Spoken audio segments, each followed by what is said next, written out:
اس کے بعد یہ 6 فروری کو مظفر آباد میں with cooperation of the government of Pakistan Tehreek Insaf in Pakistani occupied Jammu Kashmir, یہ وہاں پہ تحریک ختم نبوت کا کانفرنس کر رہے ہیں اور اس میں پورے پاکستان سے انہوں نے مولوی بلائے ہیں. تو ہماری جو روزمرہ کی سماجی جدوجہد ہے، لوڈ شیڈنگ کے خلاف، آٹے کی کمی کے خلاف، پانی کی کمی کے خلاف، نوکریوں کی کمی کے خلاف وغیرہ وغیرہ، اس کو یہ سبوٹاج کر رہے ہیں. وہاں مذہبی جنونیت پھیلائی جائے گی، وہاں یہی نعرے لگیں گے شاتم رسول کی سزا سر تن سے جدا. مطلب ہے ختم نبوت تحریک کا اور کیا مقصد ہے سوائے اس کے کہ لوگوں میں جو مذہبی جنونیت ہے اور کلٹ کا جو ایک ہے پہلو مذہب میں، اس کو اجاگر کیا جائے. میں آپ کو یاد دلا دوں کہ یہ پہلی دفعہ نہیں ہے. یہ تحریک ختم نبوت 1953 میں جب کراچی میں اسٹوڈنٹ موومنٹ چلی تھی اور اس میں 23 نوجوان شہید ہوئے تھے اور گرمانی کی گاڑی بھی جلی تھی اور میڈیکل کالج کے اور دوسرے کالجوں کے لڑکے تھے، اور پہلی دفعہ پاکستان میں مسلم لیگ کے خلاف 1953 میں تنظیم بنی اور مظاہرہ ہوا. 7 دن تک وہ مظاہرے جاری رہے. تو اس وقت تحریک ختم نبوت سے وہی کام لیا گیا جو آج تحریک لبیک پاکستان سے کام لیا جاتا ہے.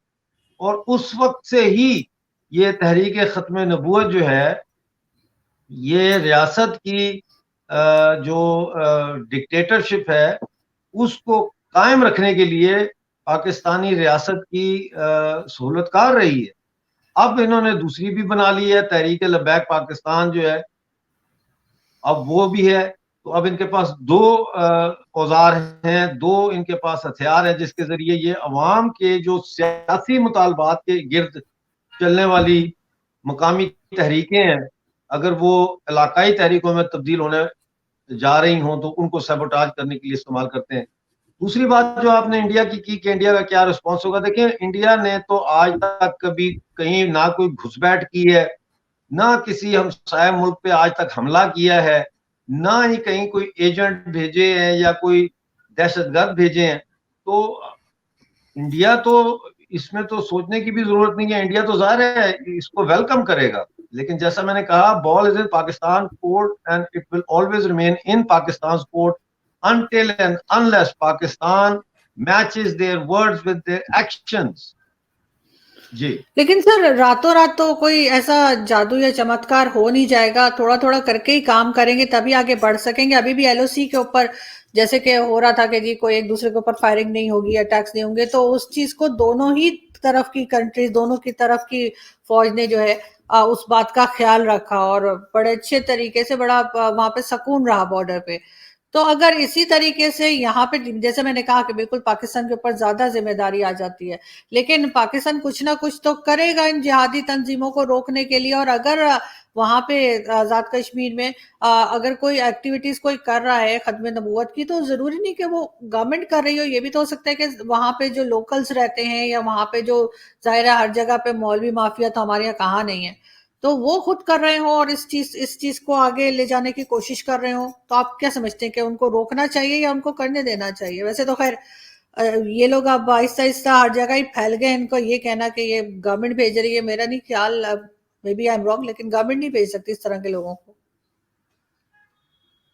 دیکھیے پہلی بات تو یہ ہے کہ آپ نے کہا راتوں رات کچھ نہیں ہو سکتا. راتوں رات اگر جو ہے وہ کرنے پہ آ جائے حکومت ریاست تو راتوں رات بڑا کچھ ہو سکتا ہے. ان کے سارے ٹھکانوں کا ان کو پتا ہے، یہ لوگ کہاں رہ رہے ہیں ان کا بھی پتا ہے، اور ان کے بینک اکاؤنٹس کون کون سے ہیں اور ان میں کہاں کہاں رقم جمع ہے وہ بھی پتا ہے. ایک with one pen stroke of pen presidential order کے ذریعے یہ سارا کام ایک رات میں کیا جا سکتا ہے. دوسری بات آپ نے کی کہ لائن آف کنٹرول پہ جو 25 فروری کو پچھلے سال سیز فائر ہوئی تھی ایم اور ڈی جی ایم کی میٹنگ کے بعد، تو آپ نے کہا کہ انڈیا نے بھی کچھ نہیں کیا، پاکستان نے بھی کچھ نہیں کیا. تو میں آپ کو یہ واضح کر دوں یہاں پہ کہ انڈیا نے پہلے بھی کبھی کچھ نہیں کیا. پاکستان ہی ہے جو بمباری کرتا ہے بارڈر کے اس پار، اور اپنے اس بمباری کی آڑ میں اس وقت وہ بھیجتا تھا دہشت گرد جو ہے ان کو کور فائر دیتا تھا، جس کے جواب میں پھر انڈین جو ہے وہ ریٹیلیٹری فائر کرتے تھے. اب آپ کی بات آ جاتی ہے یہ تحریک ختم نبوت والوں کا گورنمنٹ کر رہی ہے ان کو سپورٹ یا نہیں کر رہی ہے, اور کیا یہ ہونے دینا چاہیے یا نہیں ہونے دینا چاہیے. دیکھیے ابھی انہوں نے دسمبر میں گلگت بلتستان میں چلاس میں تبلیغی جماعت کا 3 روزہ اجتماع آرگنائز کیا تھا. آپ کو پتا ہے, اگر آپ ریڈیو مالیہ سنتی ہیں, کہ ہر روز گلگت بلتستان میں مظاہرے ہو رہے ہیں, ایک نہیں, بعض اوقات تو ایک دن میں 4 مظاہرے ہوتے ہیں, دھرنے ہوتے ہیں. اور وہی جیسا میں کہہ رہا ہوں کہ بیسک نیسیسٹیز نہ ہونے کے کارن یہ لوگ مطالبے لے کے سڑکوں پہ نکلتے ہیں. تو 3 دن تک جو ہے وہ یہ تبلیغی جماعت کا اجلاس ان کا جاری رہا وہاں چلاس میں. اور ڈی سی جو تھے دیامر کے, انہوں نے تمام سرکاری محکموں کے لوگوں کو یہ آرڈر کر دیا تھا کہ 3 دن انہوں نے اور کوئی کام نہیں کرنا, بلکہ انہوں نے تبلیغی جماعت کا جو اجتماع ہے ان کے لیے ان کی مدد کرنی ہے, ہیلپ کرنی ہے. لہذا 24 گھنٹے بجلی ان کو دی گئی, 24 گھنٹے پانی دیا گیا, جبکہ گلگت شہر میں 18 اور سکردو میں 20 گھنٹے کی لوڈ شیڈنگ ہو رہی تھی. تو سرکار اس میں پوری طرح سے انوالو تھی. اسی طرح سے جو مظفر آباد ہے, مظفر آباد کے جو ڈپٹی کمشنر ہیں وہ اس 6 فروری کی کانفرنس کو پوری طرح سے اس کی نگرانی کر رہے ہیں, بلکہ نگرانی تو ایک ہوتا ہے نا سیکورٹی پرپز سے, ان کو فیسیلیٹیٹ کر رہے ہیں. گلگت بلتستان میں انہوں نے 1,20,000 نمازیوں کے لیے صفیں سرکار نے بنا کے دی وہاں اس کانفرنس کے تبلیغی جماعت کے اجتماع کے دوران. اب بھی یہاں پہ یہی کر رہے. اب آخری سوال کہ کیا یہ ختم نبوت کو اجازت ہونی چاہیے کہ نہیں ہونی چاہیے؟ میں سمجھتا ہوں بالکل نہیں ہونی چاہیے. ان سے پہلے تو یہ بات پوچھی جائے کہ بھئی ختم نبوت کا مسئلہ کیا ہے, کیا ایشو ہے؟ کیا پی او جے کے میں رہنے والے مسلمانوں نے ختم نبوت کو چیلنج کر دیا ہے؟ کیا انہوں نے یہ کہہ دیا ہے کہ حضرت محمد صلی اللہ علیہ وسلم جو ہے وہ آخری نبی نہیں ہے؟ وہاں تو سارے مسلمان ہیں, ہندوؤں کو تو آپ نے مار کے بھگا دیا, 25,000 ہندو تو میرے شہر میں آپ نے مارا, قتل کیا. تو یہ فتنہ اور فساد ہے. تحریک ختم نبوت کی پاکستان میں کوئی جگہ نہیں ہے, نہ کوئی ضرورت ہے, کیونکہ یہاں سارے جو ہے وہ اس مسلمان ہیں, اور جو مسلمان ہے وہ تو اس بات پر ایمان رکھتا ہے کہ حضرت محمد صلی اللہ علیہ وسلم جو ہے وہ آخری نبی ہیں. تو اس لیے یہ تحریک ختم نبوت کا کیا مسئلہ ہے؟ کہیں کوئی گنجائش رہ گئی ہے؟ تو یہ سب فراڈ ہے, یہ سب لوگوں کو دھوکہ دینے کا, لوگوں میں مذہبی جنونیت پھیلانے کا, اور وہ جذبات ابھارنے کا, اور ان کا دھیان جو ہے وہ اس سے ہٹانے کا. یہ جو سماجی مسائل ہیں اور معاشی مسائل ہیں, اور پھر آگے اب اس سال بلدیاتی انتخابات بھی آ رہے ہیں, اس میں انہوں نے تحریک لبیک پاکستان کو فلوٹ کیا ہے وہاں پی او جے کے میں, اور انہوں نے کہا وہ الیکشن لڑیں گے. انہوں نے اپنی باغ میں تنظیم سازی مکمل کر لی ہے, باقی جگہوں پہ بھی تنظیم سازی کر رہے ہیں. تو یہ سارا جو ہے یہ اسٹیٹ سپانسرڈ ہے ریلیجس فینیٹسزم کو ابھارنے کے لیے, اور یہ سمجھتے ہیں کہ ہم بچے ہیں, مطلب ہے ہم نے ساری زندگی جو ہے اس دست کی صحرائی میں گزاری ہے, ہم ان کی ایک ایک چال سے واقف ہے. یہ تھوڑی ہے کہ ہم جو ہے وہ اچانک ہمارا دماغ چینج ہو گیا اور ہم نے جو ہے وہ پاکستان کے ہم اتنے خلاف ہو گئے. ہم نے پہلے پاکستان میں رہ کے پاکستان کے نظام کی تبدیلی کے لیے بہت قربانیاں دی. جیل گیا ہوں میں, 17 سال میری عمر تھی جب مجھے ضیاء الحق نے گرفتار کروا کے تو 1 سال قید اور 5 کوڑوں کی سزا دی. میں 18 سال کی عمر سے ایگزائل میں ہوں. پہلے میں نے 6 سال ایگزائل میں چھپ کے چائنا میں گزارے, اس کے بعد پھر میں نے 3 سال یو کے میں گزارے, پھر پاکستان گیا. کتنی دفعہ ہم نے وہاں پہ کوشش کی ہے کہ وہاں پہ کوئی تبدیلی آئے, لیکن آخر ہم نے دیکھا کہ نہیں, وہاں پہ کوئی تبدیلی کی گنجائش نہیں ہے, کیونکہ معاشرہ اوپر سے نیچے تک اتنا کرپٹ ہو چکا ہے. اس کو اب اس میں اصلاح نہیں کی جا سکتی. اس چھت میں اتنے سوراخ ہو چکے ہیں کہ آپ 2 سوراخ بند کریں تو 4 دوسرے سوراخوں سے بارش کا پانی نیچے ٹپکنا شروع ہو جاتا ہے. یہ پوری چھت چینج کرنی پڑے. جی لیکن سر آپ جیسے کہہ رہے ہیں چھت چینج کرنی پڑے گی, اور آپ ایک جہاں تک میں جانتی ہوں ایک موومنٹ بھی چلا رہے ہیں جس میں آپ کا ہے کہ 2023 یا اس طرح سے آپ نے کوئی ٹائم بھی دے رکھا ہے.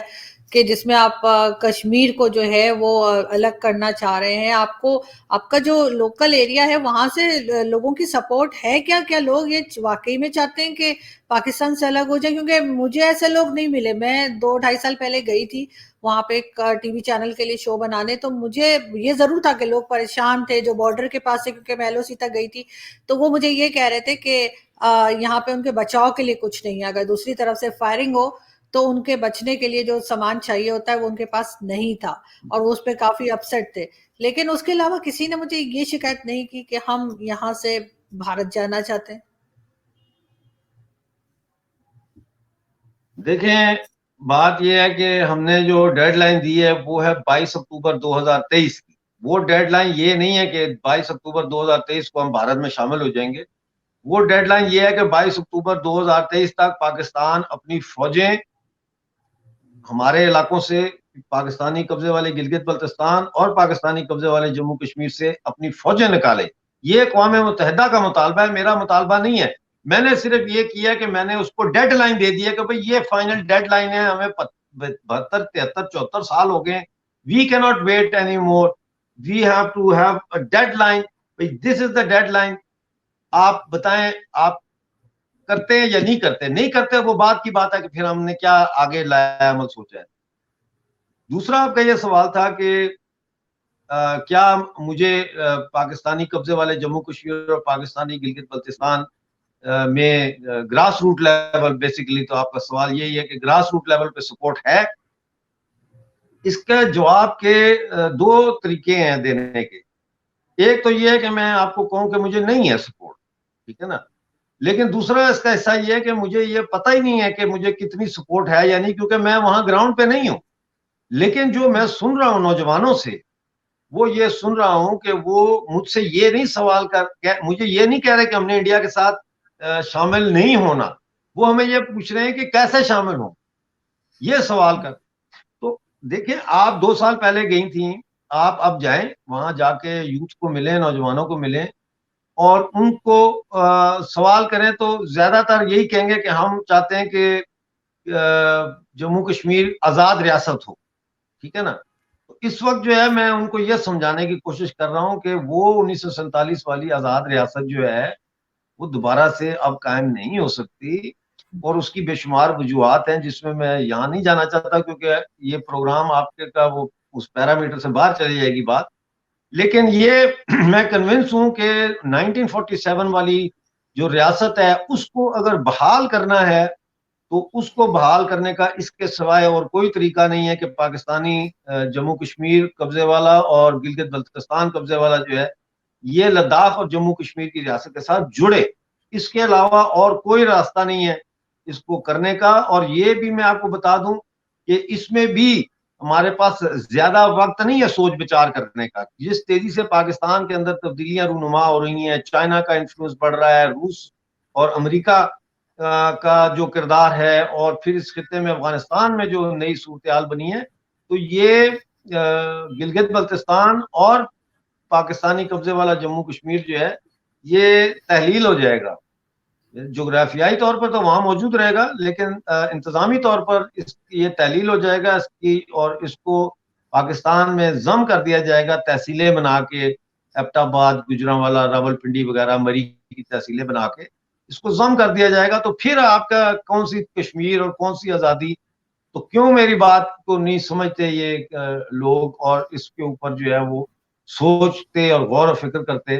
یہ جو میں کہہ رہا ہوں اس میں سب کی بقا ہے, پاکستان کی بھی بقا ہے, ہماری بھی بقا ہے, اور ظاہر ہے انڈیا کو تو کوئی فرق نہیں پڑتا, وہ تو اتنا بڑا ملک ہے. جو پاکستانی قبضے والا جموں کشمیر جو ہے وہ 6% بھی نہیں ہے پوری ریاست کا, وہ شامل ہو نہ ہو ان کو کوئی کیا فرق پڑتا ہے. اب تو وہ زمینی راستوں کی بھی وہ اہمیت نہیں رہی, اب تو انٹرنیٹ ہے, اب تو جو ہے وہ موبائل فونز ہیں, اب تو ہوائی جہازوں کے ذریعے اتنی رستے کھل گئے. اب تو وہ زمانہ نہیں رہا. نقصان ہمارا ہے, بھوکے ہم مر رہے ہیں. انڈیا کے جموں کشمیر والے تو بھوکے نہیں مر رہے, ہم بھوکے مر رہے ہیں. لداخ والے تو بھوکے نہیں مر رہے, گلگت بلتستان کے لوگ بھوکے مر رہے ہیں. اب یہ جذباتی نعرے لگانا کہ ادھر بھی لیں گے آزادی تو ادھر بھی لیں گے آزادی, بھائی کون آپ کے ساتھ ہے آزادی کے لیے؟ گلگت بلتستان والے کشمیریوں کے ساتھ نہیں ہیں, ٹھیک ہے، وہ نہ وہ جموں والوں کو کے ساتھ جانا چاہتے ہیں. لداخ والوں نے شکر کیا ہے کہ ان کو یونین ٹیریٹری کا وہ ملا ہے درجہ کہ کشمیر کے سیاستدان ان کا سارا فنڈ کھا جاتے تھے. اب وہاں ڈیولپمنٹ ہو رہی ہے، تو اٹ از اے فینٹیسی، یہ نہیں ہو لیکن سکتا. سر لاسٹ میں بس یہ پوچھنا چاہوں گی، اگر پاکستان گورنمنٹ جو ہے وہ کشمیر میں، جو ہماری سائڈ کشمیر ہے، اس میں ڈیولپمنٹ کا کام کرے، آپ لوگوں کی جو شکایتیں ہیں ان کو دور کر دے، تو پھر کیا آپ سمجھتے ہیں کہ پھر یہ لڑائی جھگڑا ختم ہوگا، اور جس کے پاس جو کشمیر ہے وہ رکھے، انڈیا کے پاس جو حصہ ہے وہ انڈیا رکھے، ہمارے پاس جو ہے وہ ہم رکھیں؟ صرف یہ کہ جیسے انڈیا ڈیولپمنٹ کر رہا ہے نا، وہاں پہ تو یو اے ای بھی جا کے جی مال جی، اور کیا کچھ بنا رہا ہے، وہی چیز اگر یہاں پر بھی شروع ہو جائے تو کیا بہتر ہوگا؟ دیکھیں آپ کے سوال دو ہیں. ایک تو یہ ہے کہ پاکستان اگر یہاں پہ ڈیولپمنٹ شروع کر دے، ہوں پہلی بات آرزو یہ سمجھنے کی ہے کہ ہم پاکستان کا حصہ نہیں ہیں، ہم پہ پاکستان کا قبضہ ہے. 22 اکتوبر 1947 کو انہوں نے فوجیں بھیج کے ہمارے اوپر قبضہ کیا ہے. ایکسکیوز می، لہذا ہم ان کی کالونی ہے. اب کالونی کا ماسٹر جو کنٹری ہے اس کے ساتھ رشتہ جو ہے وہ ایکسپلائٹیشن کا رشتہ ہوتا ہے، وہ برابری کا رشتہ نہیں ہوتا. ایک اس پی او جے کے اور پی او جی بی سے جو ہے وہ دولت اور جو وسائل ہیں ہمارے اور یہ سارا کچھ ہے، یہ پاکستان کی طرف بہ رہا ہے، پاکستان کی طرف جا رہا ہے. یہ الٹا نہیں ہو سکتا. پاکستان نے جموں کشمیر کی ریاست کے ٹکڑے کر کے ہمارے اوپر جو قبضہ کیا اور گلگت بلتستان پہ جو قبضہ ہے، اس کا مقصد انہوں نے اس لیے نہیں کیا تھا کہ ہائے ہائے یہ بڑے بیچارے غریب ہیں، ان پہ قبضہ کر لو، ان کو ہم ترقی دیں گے. انہوں نے اس لیے قبضہ کیا تھا کہ پانی ہمارا نکلتا ہے وہاں سے، ہمارے پاس لیتھیم ہے، یورینیم ہے، گولڈ ہے، کاپر ہے، جپسم ہے، خدا جانے کیا کیا ہے، روبیز ہے، دنیا کی بیسٹ روبیز ہیں. تو یہ اور اسٹریٹجک پوزیشن ہماری یہ تھی، تو اس لیے انہوں نے قبضہ کیا. And last but not least, انہوں نے قبضہ اس لیے کیا کہ یہ انگریزوں کی اس سازش کا حصہ بنے. جس طرح افغانستان میں یہ حصہ بنے امریکہ کا، اور انہوں نے وہاں کی ڈیموکریٹک گورنمنٹ کو، نور محمد ترقی کی گورنمنٹ کو ہٹایا، اس کے خلاف لڑائی کی. اسی طرح اس زمانے میں جیسے ہی پاکستان بنا، یہ برٹش کی سہولت کار بن کے انہوں نے برٹش کا پلان کیا، اس کو جاری کیا کہ ویسٹ جموں کا حصہ کاٹا جائے تاکہ بھارت کو سوویت یونین کا راستہ نہ دیا جائے، وغیرہ وغیرہ.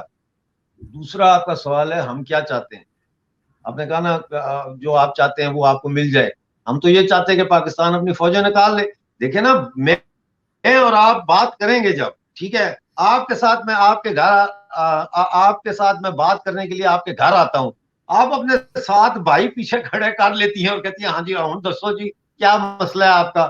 تو میں آپ کے بھائیوں کو دیکھوں گا، آپ کو دیکھوں گا، میں کہوں گا یار آرزو نے اچھا ڈرامہ کیا. میں کہوں گا نہیں، یہاں تو بات نہیں ہو سکتی، کسی کافی شاپ میں ملتے ہیں.